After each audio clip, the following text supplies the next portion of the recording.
Welcome to Haunt Weekly.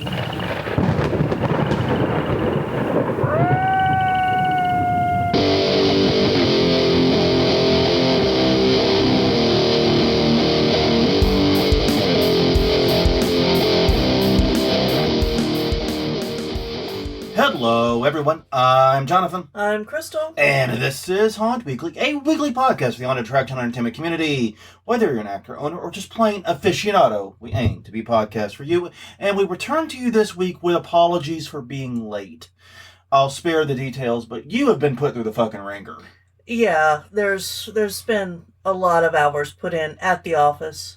Yeah. Instead of working from home. Yeah, there's been a lot going on at her job that's pushed us behind. We're actually in talks right now about maybe moving the date of publication because we thought Tuesday would be a good day for us. Yeah. But it looks like we may be moving it to Thursday or Friday just because those are evenings in which we more typically have free time. Yeah, my work is usually settled down by the end of the week, like most jobs. Yeah. So, yeah, and also Ellie has the store, and she's not here those evenings. So this may work better for recording and publishing. We don't know when we're actually going to publish, but we may be moving our recording days to those days. Mm-hmm. So, yeah, I'm sorry about this. Job stuff, life got in the way. Yeah. Sorry about that, but that's all there really is to say about it. So, on that note, definitely, if you have not done so already, check out all the places we exist. We're at hauntweekly.com or hauntweekly on X/Twitter, Haunt Weekly on Facebook. I guess I should set up a blue sky for us. Yes. I guess I'll do that. But we are currently at youtube.com/hauntweekly as I go off on tangents in the middle of the promo. You can also find us wherever you get your podcasts from. Pay special attention to the Facebook page. We have some announcements coming. Let's see. We don't have any housekeeping notes other than one we just did. We're late. Right. I have been working on the story for the haunt. I've been saying that. I've not sent it to you yet. No. But there is work that's been done. I'm hoping to have the story done this weekend. Okay. Would that be good? That would be great. So yes, that is my intent and my plan. I hope to have that to you. But other than that, we really haven't done much with the haunt. We had to use the haunt. Mm-hmm. We went in there. One of my very good friends, one of my longest friends, is turning 40 this week because he's a young pup who has no idea that what's coming up for him. But yes, he is turning 40, I think today, as of the day we are recording and publishing. Yes. So yeah, he will be... Oh, that's right. I think we had him on an episode, didn't we? We did, and I'm trying to find it. Yes, we did. You're jumping ahead. Sorry. I saw the way you were searching. I'm like, oh, yeah, we had him on one of the early episodes.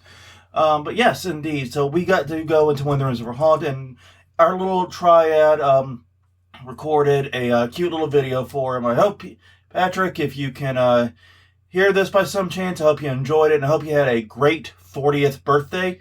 And I hope you enjoyed the card, too. Yes, it was episode 267, Building Better Haunt Communities. I love how I said it was one of the early episodes. Uh-huh. Like it was episode 5 or some shit.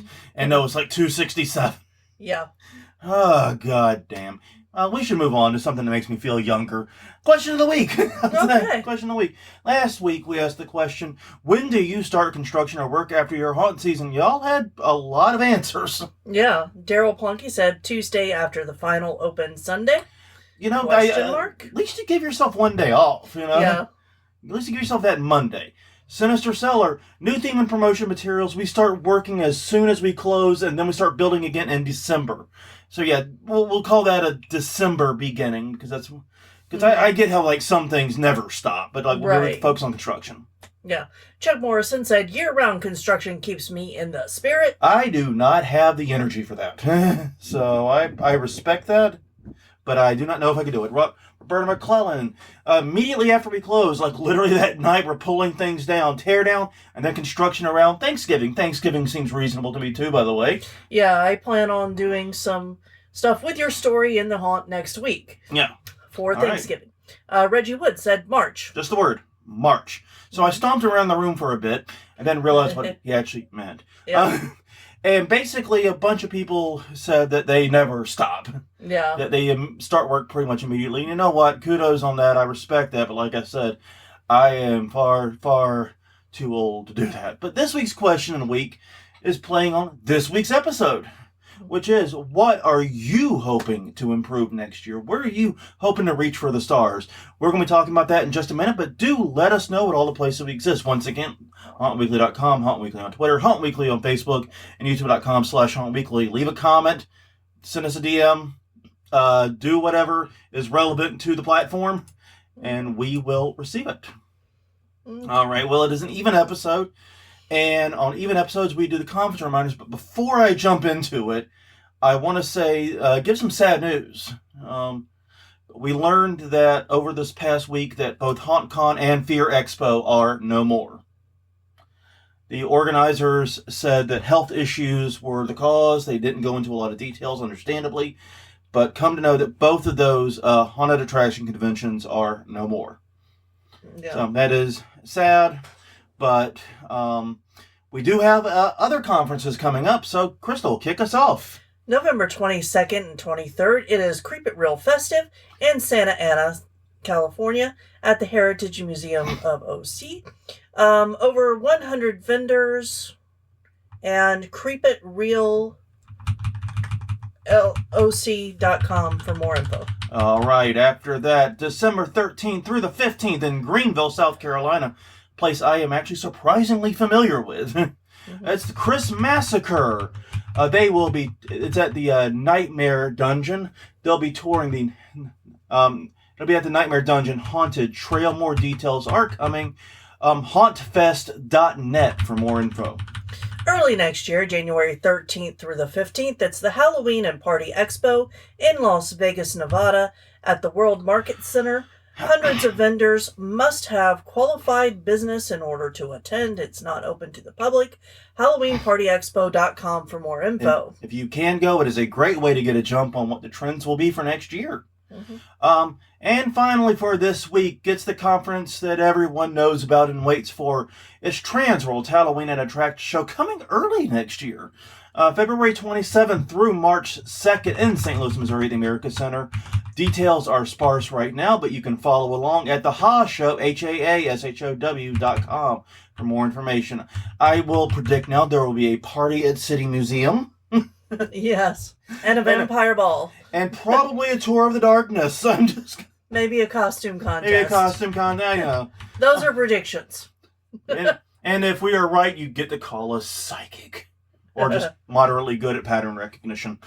Yeah. So, yeah, indeed, there's a lot of great events coming up. We're definitely getting already into the, I guess you'll call it peak conference season for the haunted attraction industry. Well, last week we talked a great deal about our takeaways and our lessons from the haunt season. And I've got to admit, it was a great episode. But it got me thinking about, okay, where do we go from here? What do we do?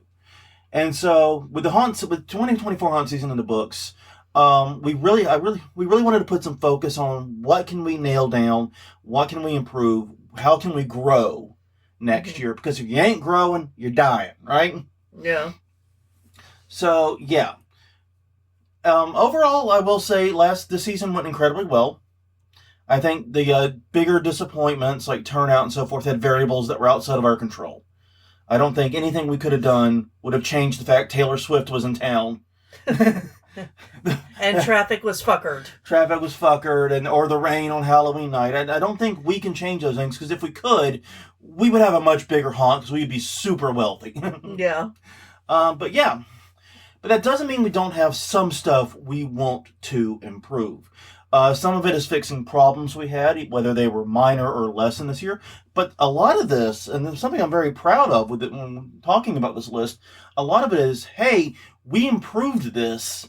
Let's improve it more. Let's move the goalposts. Let's get it better, right? And I like that. I like that better than, well, this shit was a disaster. We got to do this better next year. Yeah. A lot of this is, we did good, but we can do better. Yeah. That's a fun type of improvement. So we've come up with 8 different areas we want to focus on in 2025. And honestly, I think we're going to have the freedom to focus on these areas because we don't have, hopefully, knock on wood, do not have any major builds coming our way. We have a few minor builds. Yeah, a few minor builds, mainly focusing on the outside entrance. Yeah, which is going to be both easier and more difficult to work on at the same time. Yeah, it's going to be interesting for sure. Yeah. So We've never really done much with it, admittedly. So we're entering some uncharted territory, but we're going to get into that. But yeah, so since we do not have major builds, we should hopefully have the time to focus on these things. And the first item up for bid. yeah, detail and lighting. Yeah. This is true every year. Yeah, but this is the refrain. You know, chicken go cluck, cow go moo, Crystal goes, I want more detail and lighting. yeah, You could practically put it on the speak and say for us. yeah, this year did turn out okay. Yeah. But it did not match at all what I had envisioned in the beginning. And basically, we had to cut back on a lot of the detail I wanted and the things that I wanted to build and construct because we ran out of time. Because we had poor time management last year. Maybe that's something we can put on this list. Some of it was we had poor time management, but some of it was, we had a grandson. We had a really hot, long summer. summer. Really hot, long in summer. Today's the first day it's dipped below 60, I think. Yeah. Today's the first day I actually can say I felt cold. Yeah. For even a minute. Yeah. And it was just a minute of it. Yeah, and we're November 21st for those playing along. Yeah. So we had an unusually hot summer and early fall. And between that and the grandbaby on the way, some events at my job, we kind of also got robbed of a lot of the time we did have too. Right. So yes, that's what I'm viewing the baby now. I'm viewing the grandbaby as a thief of haunt time. That is all. No, obviously not. That's the point. I'm not trying to frame it like that. But no, we did. So a lot of the time we got robbed from us. We ended up leaning heavier on lighting to do detail. Mm-hmm. And admittedly, that worked out very well. Mm-hmm. Because we got very creative with the lighting. Right. And, I realize that part of the problem is I always think too big and give myself too much that I want to do in a year and scale back. Well, and yeah, I think a lot of it also is that we both do this. We both get this vision for what we want it to look like. Mm-hmm. And that vision is never realistic. Exactly, and I've realized that over the years, and so I'm a little gentler on myself now than I was 20 years ago when we started. But that said, this year we had to scale back much further than we wanted. Yes. But like I said, I think we saved that with the creative lighting. I do too. I mean, the lighting in the first two rooms. Mm-hmm. And here's the crazy thing: the lighting in the first two rooms, realistically, were just 3 bulbs between them. Looked amazing. Mm-hmm. One of the things you did that I really loved this year with the lighting was you took a lot of the LED Edison style bulbs. Right. And you put just a whiff of copper spray paint on them, a little patina. Yeah. Which is something that I've seen in other haunts do to dim down their bulbs. And I think we've even seen some how-tos online that have done it. But we've never actually really tried it ourselves. Yeah. And it worked great. It gave a lot of depth of lighting, and that's great because the painting didn't have a lot of depth, but the lighting projecting on the paint that we had gave it that depth we wanted. Mm-hmm. And so it ended up looking amazing. Like I said, 3 bulbs. Yeah. And one of the bulbs I thought was really clever was the one you put in the second room. It was it was a cheap blood bulb. Yeah. Yeah, that was I don't know where the fuck we picked that up from. Actually, one of our actors said, "Hey, do you need a bulb in this room?" And I said, "Maybe," and tried it, and it worked. But one of the things I loved about it was the way you suspended it. You put it right over the quote-unquote workbench. Yeah. But it made it so that when that wall hits, the bulb would shake. Mm-hmm. And the bulb shaking, because of the goop, the fake blood and the goop on the bulb, would cause the lighting in the room to jump around a lot. And once again, adding a lot of fake depth to the room. Yeah. Because that room did not have a lot of depth in terms of the painting. Right. I think one of the lessons we learned, though, is that the projection probably isn't worth the effort. Yeah. It looked really cool, but it actually hid the scare too well. I'm thinking we might move the projector front of house. Yeah. Project the story, project other things there. Yeah. Do something like that. because it's a great projector. We got an excellent projector, and it's super bright. Because that's one of the lessons we learned very hard this year was the cheapo projectors do not work well in anything other than absolute perfect lighting.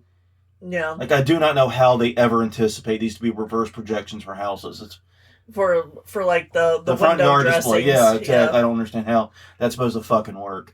These things are not bright enough. But so we got a real, honest to God home projector, which is still not that much money, oddly enough. No. But it was about 10 times as bright. Yeah. And it shows. Yeah, so if you're looking at using projectors in your haunt, one of the other places I thought about using it was pointing it at the floor to give the floor some depth. Oh, I could see doing that. That Yeah. makes a lot of sense too. Yeah. Just point it straight down. Yeah, exactly. I like that. But with, Black Friday sales coming up and Cyber Monday, that's something to be on the lookout for if you're interested in that sort of thing. Yeah, a good, and also make sure the projector is good and bright. And I'm not even going to discuss what that is because it gets so complicated so quickly.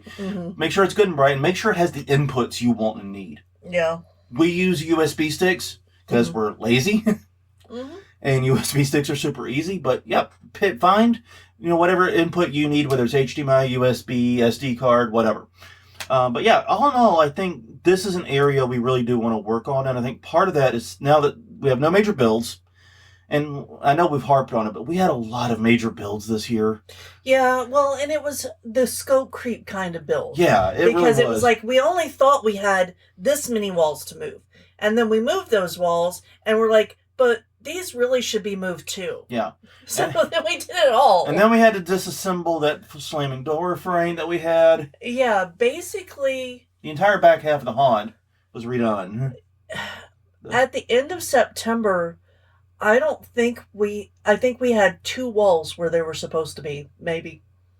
Do you count the bookshelf that stayed where it was? No. If you don't count that, I think we might have had 3. I think we might have had 3. Because I think that's a run of 3 going down the spine of the haunt. Because all the hall... Not all of those were up yet. God damn it. Because the thing is, all the walls on the left and the right-hand side of the haunt had to be moved. Yeah. And the back half of the spine had to be moved. Yeah. And the problem was a lot of this was so structural that it really required careful planning on how to move it. But anyways, enough of that. Now that we don't have to do that, once again, knock on all fucking things wood, we get to start on painting and decorating functionally now. Yeah. And that's kind of what we're hoping to do. So I'm really excited about that. You mentioned Thanksgiving break is a good time to begin it. I agree. We also probably have some time Christmas and New Year's too. Possibly, but we're also going to be using vacation time to go up and see the baby. Yeah, I mean, and that's the obstacle right now. Is it is great to have a grandbaby. The grandbaby's 10 hours away. Yeah. And so these are like weekend trips. We can't just pop on over for an afternoon and jolly see the kid and then naff off. No, we're planning on 4 days up near St. Louis. Yeah, sometime in December. So, yeah, just keep that in mind. A lot going on there. Okay, item number 2. This is my bailiwick, or one of my bailiwicks at least. Audio design. Audio design is one of those things year after year, much like a lot of the detail and lighting, that we just run out of time on. Because it's usually left to you. It's usually left to me, and unfortunately, it's one of the things that we just don't prioritize. And it's partly my fault for not prioritizing, but I also, because one of the divisions is typically when we get later in the haunt season. So we've done the construction, now we're doing the design, the lighting, and all that. After we've done all the stuff that requires 2 people, because construction usually does. Yeah. Once we've done that, I go inside, I start doing the more digital stuff. Press releases, creating digital art for publications, getting on calendars, the website, Facebook, social media in general, all that stuff. I do all that stuff, and that kind of becomes what I'm doing, flyers and other promotional material too. And once again, because of the extra construction this year, we didn't get to that design/digital phase until late. Yeah. We didn't reach that point until late. And so one of the things that's on that digital list is audio. Now, we have done a lot of different things with audio. One of the things I do like is the boo boxes that we have, because they can use motion sensors to activate a sound at a specific time. And like one of the things we did one year that I really enjoyed was we had it activate a fake, very disturbing sound door chime as people walked into the haunt. Oh, yeah. Yeah. You loved it. The actors fucking hated it. Because anytime any of us moved in that first room, that door chime would go off. Yeah, that's one of the problems, is those are not very good motion sensors, which is one of the things I would like to address this year. Yeah. But actually, I would like, and the truth is, I'd like to get away from it almost entirely, because over the years, I've read several pieces and watched a couple videos on organic sound design. We already do a pretty good job of organic lighting. The lights are either where you can't see where the light is coming from, or they're from places that make sense. Right. Like we use chandeliers for lighting. We use, like, you had the weird sculpture thing in the first room that had a light bulb for the head. Yeah. That was really cool. The light that was over the workbench made total sense for placement. Things like that. I want to do something similar with sound. I want to have, like old-timey radios that play the music, rather than it just come mysteriously from the ether of the haunt. We have an old-timey radio. We have several, actually, but... We have, like, a 3.5-foot tall one that was your grandfather's. Yeah. We'd have to get it out of the room of death, but we have one. And we can also, I'm sure, go on Facebook Marketplace, pick up some old-timey ones. Or just, build like a record player looking thing. Exactly. Out of boxes. We can make this happen in a lot of different ways, basically. But places where it makes sense for sound to come from. And that way the sound sounds natural. It feels natural. Even if, it's not, even if it's a very modern thing making the sound. Yeah. It looks like something appropriate. I would like to get into do that, and I would like to have it so that there is some degree of sound design for every room. Yeah, that would be nice. Especially since we've got enough of the small speakers. Yeah. Well, once again, if we can improve on how those work, because like I've never been happy with the motion sensing on them. It works well enough so that if all the actors are still and someone's going through the haunt, the timings are fine. But like you said, in a real world situation where actors are moving around, things are happening, they will trigger seemingly at random. So yeah, basically, I would like to get that going, and I would like to have it not be an afterthought. I'm not like a great audio editor, but I'm good enough at splicing things together and mixing things and making things sound fucked up. Basically, I'm the perfect amount of audio editor to make things sound creepy and messed up. Because I just do random stupid stuff. It's actually really easy. The secret I have found for most of the time is you drop it an octave. You drop the pitch an octave and slow it by about 25%. That's usually a very good starting point for making a song or a sound effect sound creepy. So if you want to do like the door chime we talked about earlier, that's what I did with that. Drop the pitch. Yeah, I was thinking more like the music that you did for the diner. Yeah, the 50s music, yeah. Yeah, that messed with everybody. That was my favorite year for sound design, just because I got to play with music that I love. Yeah, and I think you gave yourself a couple of days to actually do it, too. And I created a 30-minute loop of some of my favorite music from that era. But like you said, like we talked about, dropped it down an octave, slowed it down 20-25%. And so songs get, like, the Chanterelles, the Temptations, Dion and the Belmonts, all that stuff gets real fucking creepy. Yeah.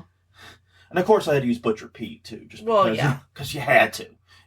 Especially for that year. Yeah, I had to. It was a legal obligation. Yeah. So yeah, I want to move past what we've been doing where sound design's been an afterthought that we just stick in the ceiling and call it a day. And I want to make real good sound design for each room. All right. All right. Number three. 3. Walkie-talkies and communication. We made such a big improvement in this area. Yes, we did. So last year on Black Friday sales, I researched and found a pack of all of the same ones. It's like 6 of them that are chargeable and have headsets. So they came with both the stands and the headsets, which was really nice. Got them like 50 or 70% off something. We had one. It was wild because we got them on Amazon, I think. Yeah, because previously we had little ones and we only had 3 of them. Yeah, we had a little more. Well, we had a little more than 3, but the problem was we had such a horrible mismatch that even though walkie-talkies are cross-compatible, we could never keep track of them because they require different chargers. Yeah. Like, theoretically, all walkie-talkies should be able to talk to each other. But A, you probably know that's never going to work in functionality. Mm-hmm. And B, since they all had different chargers, they got scattered to the 4 fucking winds. So, yeah, we might have 6 already, but we can't find 6. Right, and some of them took AA batteries, which that's not going to last the whole season.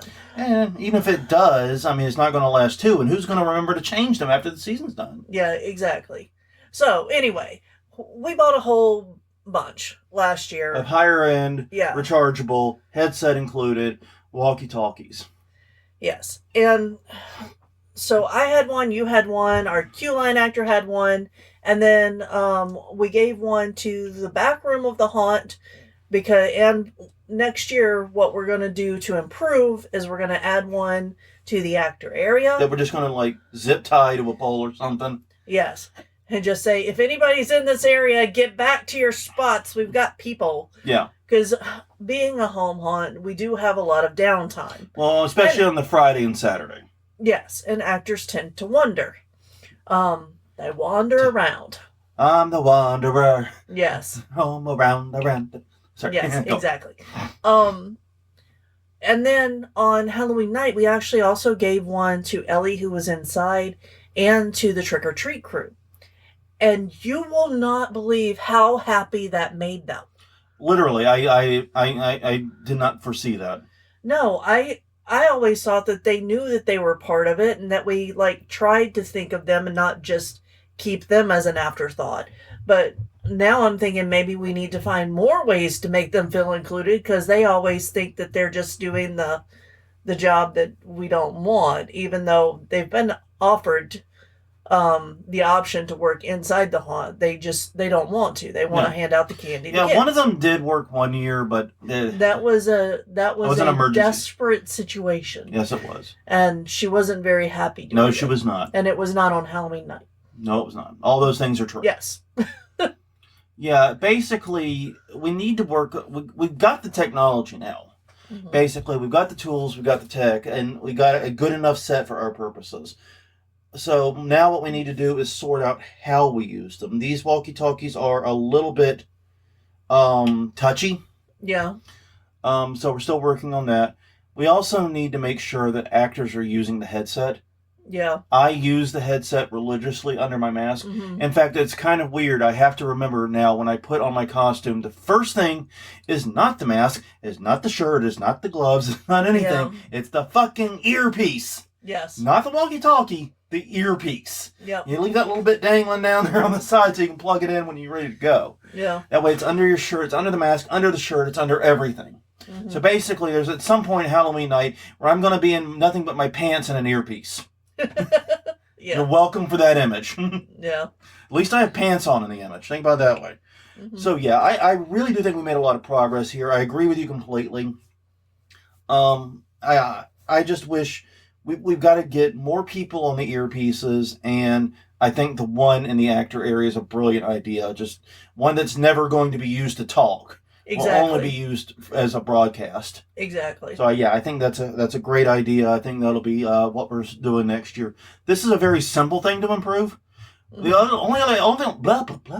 only other element is you and I do need to do some practice with them. No. To test the range, exactly Mm-hmm. the extent of the range. When we have reasons for that, we can go into another time. But more about getting the timings for talking down so we don't talk over each other. Right. And there were some times when you would ask if we were ready for the next group, and I would click to say ready, or I would say ready, but you wouldn't hear me, but you would hear it come on. Yeah, I would hear the bloop or whatever it was, and I knew you were ready, but. Which honestly, that worked pretty well. You just not saying anything, or I mean, not hearing you say anything, and just hearing the on and off of the button. Yeah. So honestly, that may just be what we do. Mm-hmm. All right, item number 4, marketing PR.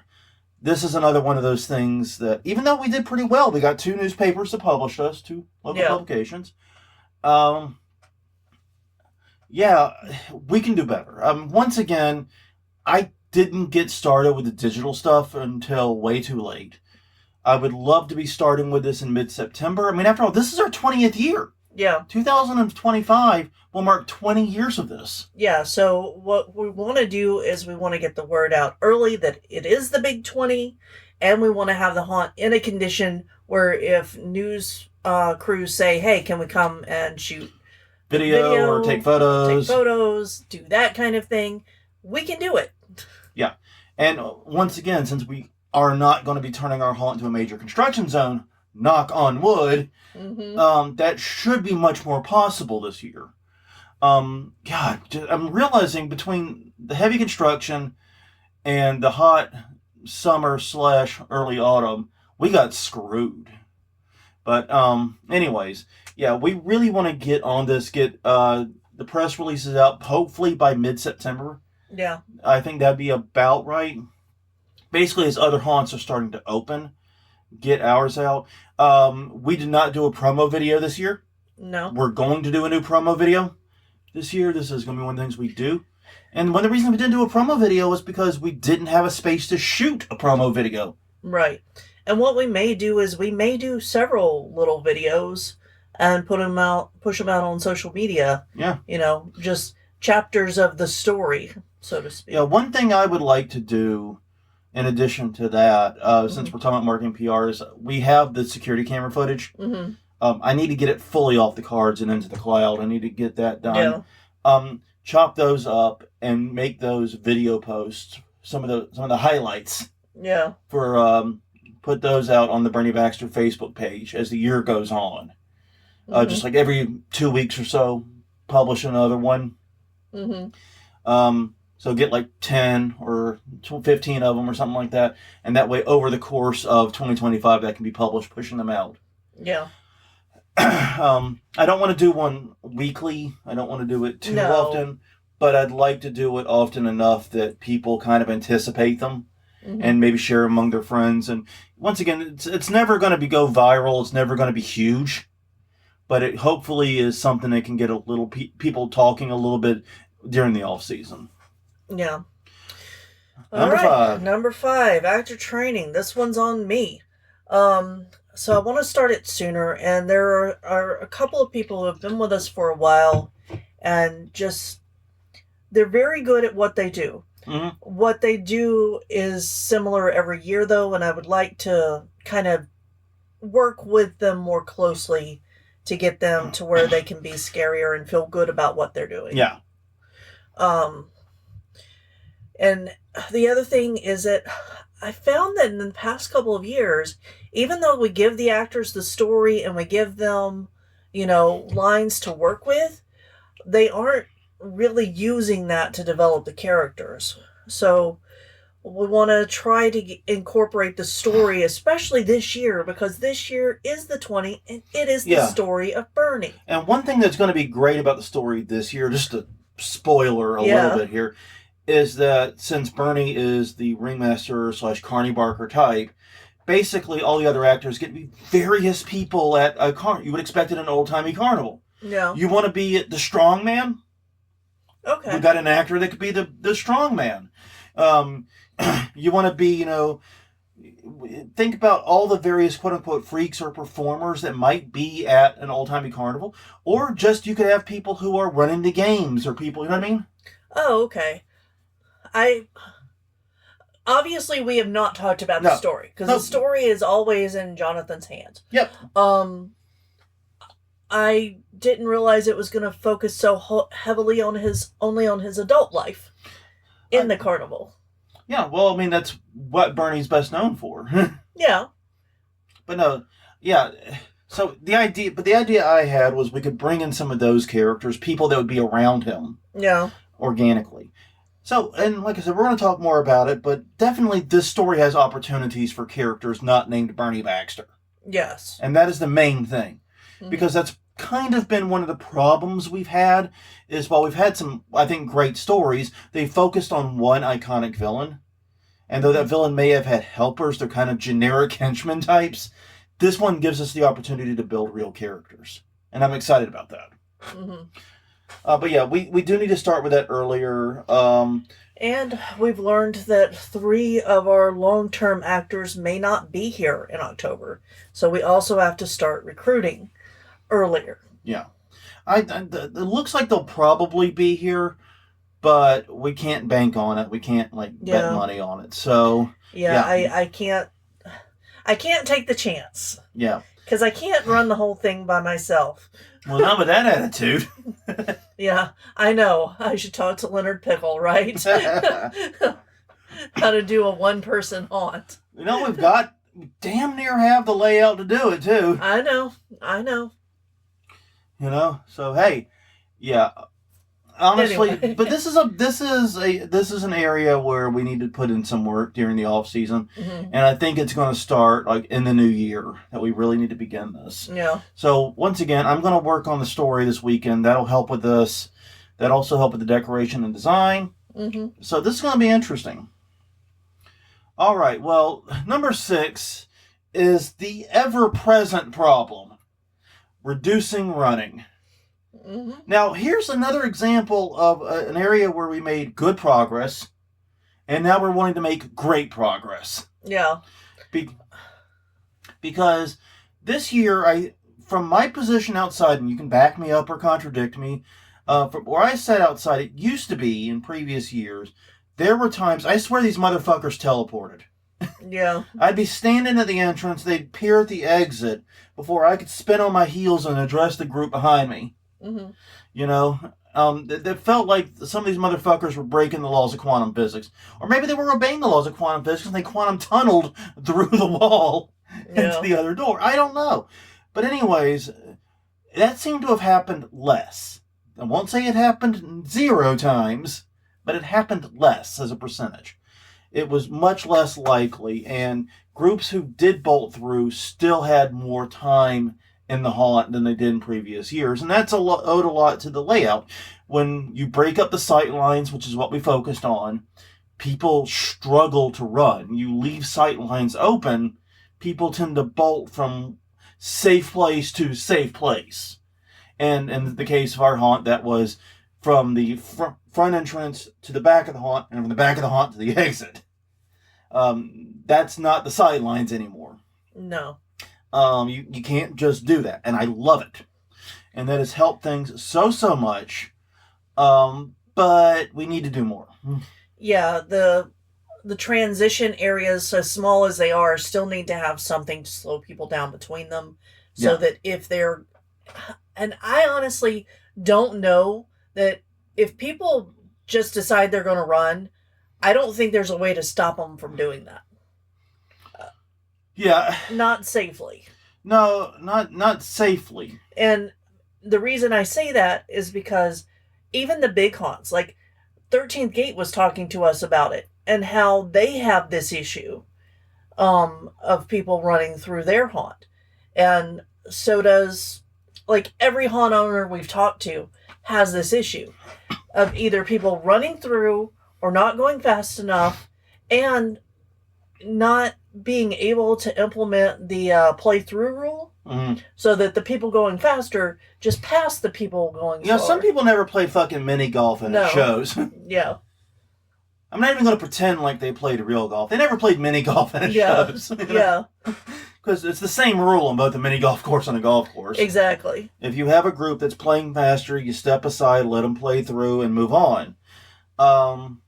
That's just courtesy, and we kind of follow that rule in haunts. And actually, like I said, when we were at 13th Gate, they had a sign that said, please do this. Yeah, the problem is people don't read signs. Yeah. They just don't. Yeah. It's incredibly frustrating, and I agree that... Well, here's the thing. I look at this like a lot of other social ills. Mm-hmm. And that if, like you said, if someone's determined to do it, you can't prevent it. But what you can do and what you should do is work to prevent or reduce every case you can. Mm-hmm. You should work to minimize it. And so, yeah, I think part of that's going to be putting better obstacles in those transition areas. Mm-hmm. Part of that is going to be focusing more on layout and lighting again. Going back to that. Honestly, beyond just focusing, maybe there's tweaks we can make to the layout. Maybe there's things we can change. Yeah, I've got a few ideas. So but the problem is because of the space limitations we have, we can't do anything drastic. I think in terms of physical layout, we probably have the best we're going to get in terms of reducing running. Yeah. But we can make tweaks and changes to improve it. We can add more obstacles. We can do more things. And also actor positioning can play a role too. Mm-hmm. So we're going to work on it. We got some ideas, but we know we can never eliminate this. But reducing it, I think we can. Yeah. All right. Number 7. Extending the tunnel. Yeah, this is your big thing, so you get to explain to the nice people. Yeah. Oh, and improving the lighting. This is about the yard display. Yes, sorry. Okay. Sorry, I thought we were talking about the L. Oh, I mean, we can talk about both, actually. Okay. This is all front of house shit, so lump it together. All right. So yard display was a hit. Easy setup, easy teardown for the most part. So how can we improve it? The first thing we're doing is we're going to try different lighting for it. Because what we've had in the past are 3 strands of lights on our PVC tunnel. 3 on each side and 3 in the top center. And it looks really, really good. Yeah, it does. But what we want to do is we want to see if net lighting would actually be better and give us a more closed-in feeling. Make it more tunnel-like, A. B, easier setup, easier teardown. Yeah. Because one of the great challenges we have is these LED strands, because they not only do the tunnel but the yard also, is these are like 200 feet of LED lights. Yeah. It's an absolutely god-fucking insane amount of lighting. Mm-hmm. And we have to run it 3 times, zip tying at every point. We can literally spend an entire day doing nothing but these strands. Yeah. So we're hoping that by using net lighting on the tunnel part, because part of the function of the lighting is to keep people out of the parts of the display they're not supposed to be in. Right. So we're hoping by using the net lighting on the tunnel, we can shave off a lot of that time. That is the hope. We're also looking at possibly changing the way the tunnel is built to give us more points of contact to hang pumpkins from, because we have an ungodly amount of pumpkins. We did not use all of them this year. No, we used about 2/3 of them. Yeah. You know when we talked about the new storage solution? Yeah. Yeah. About 1/3 to almost a half of it went to fucking pumpkins. Yeah. That's not an exaggeration. No. It is not. Somewhere in like a 40-ish% range went to pumpkins alone. Yeah. Yeah. There's a lot of pumpkins. There's a lot of fucking pumpkins. And since we spray painted so many of them this year, they are officially fucking pumpkins. Because they're the goddamn motherfucking pumpkins. Yeah. Yeah. But so we're hoping that works. We're also looking at ways to improve the actual walkway. Mm-hmm. We've been using these stakes, and we probably will again, but we have bought more of them for the outside edge because that side did not have the same height that the rest of the walkway and did. Those stakes suck nuts. I mean, the ones that were there, the green ones, yeah, the short we had ones. Little short ones that we bought on accident. My god. How the fuck are those fencing stakes? They're labeled as fencing stakes. Yeah, I know. In what fucking universe are those fencing stakes? I don't know. But the other thing is that we're going to put up some privacy fencing or fabric on that side probably, so that whenever we turn our lights on, it doesn't blind into our neighbor's house. Yeah. Because we bought those really bright spotlights, which are right now at in the Christmas section at Home Depot. Yeah, not that much money, actually. So if you're wanting some floodlights for your house that are programmable in LED, check it out. There may be Black Friday sales, too. I don't know. Yeah, but they're really bright. They are dimmable, and you can change the color. They're great. Yeah, they use they're their outdoor. standard RGB remote things. Yeah, and they're outdoor. So I think that's going to, like, take care of the front yard. Yeah. And then for the L... Yeah, which is the little outdoor section. For those who don't know what we're talking about, the outdoor L, we've built a small wooden structure that goes in front of the garage that basically is meant to block sight lines from the queue line into the haunt. Yeah, it's just the little entrance into the haunt so that you aren't able to see into it from outside. You're not. Yeah, and we don't have to put up a curtain or anything. Yeah, yeah. And what I'd like to do with that is in times past, we have had structures where I could hide inside of and come out, which I want to build something like that again. Yeah. Because that way it's easier for me to get behind people before they're actually in the haunt. I'd also like to extend the structure over to the fence that's up against our neighbor. Yeah. So that on rainy nights, Bernie has a little place to sit. Aw. Yeah. That'd be sweet of you. Yeah. Okay, so yeah, I guess while we're lumping all the out front of house stuff together, we also need to put the roof back on that one section of the queue line. Yeah, and we might look at new ways to light the queue line because... I actually kind of liked the flame light setup. We probably need to get them out of the rain, though. Yeah. Before... That's a valid point. We probably need to take them down instead of leaving them up all year. Yeah, just take the bulbs out at the very least. The housings can stay. Yeah. They're not going to get super wet. But yeah, you're probably right about that. But no, the flame lights I think actually worked really well. It looked really good. Mm-hmm. And it helped me because in that mask, even though it's a very good mask for visibility, you still do have some limitations. And having brighter lighting that was more directional made it easier to see people and interact with people. So actually I was very happy with the tonal lighting. Other than, like I said, we might need more of it. Yeah. So honestly, I mean, those flame bulbs are cheesy and cheap and whatever, but goddamn, they work especially when you put a bunch of them in tandem. Yeah. And the outside, the front of house stuff is not meant to be scary. No. It's not meant to be too intimidating for people to come in. No, the front of house stuff, as far as I'm concerned, is meant to be fun and approachable and ideally structured well to flow traffic, human traffic. Yeah. So that people know where to go and what to do. That's the function of the outdoor stuff. And the lighting definitely did that. Yeah. All right, and number 8, this is for us. Mm-hmm. This is for just the two of us. Nobody else need be involved. We demand... Yes, I'm changing it to demand a real haunt trip in 2025. Yeah. We have not been able to take one for a few years now. Now, some of that was pandemic. Mm-hmm. Some of that was time constraints. And some of that was just other problems that came up. But we have not been able to take a real haunt trip. And to be clear, this year we did have the trip to Kansas City. Yeah. But that was a trip that was piggybacked on the baby shower, the grandbaby shower. Right. It was not a standalone haunt trip. Yes, we had an amazing time at Exiled. Yes, that may be one of my all-time favorite haunted attraction moments that has ever happened in the whole of human history. Yeah. And trying to explain that to my friend Patrick the other day proved fucking impossible. Yeah. You guys get it. You're my peeps. But anyways, to someone who's like sane and normal. Yeah. And respected member of the community. It's kind of difficult.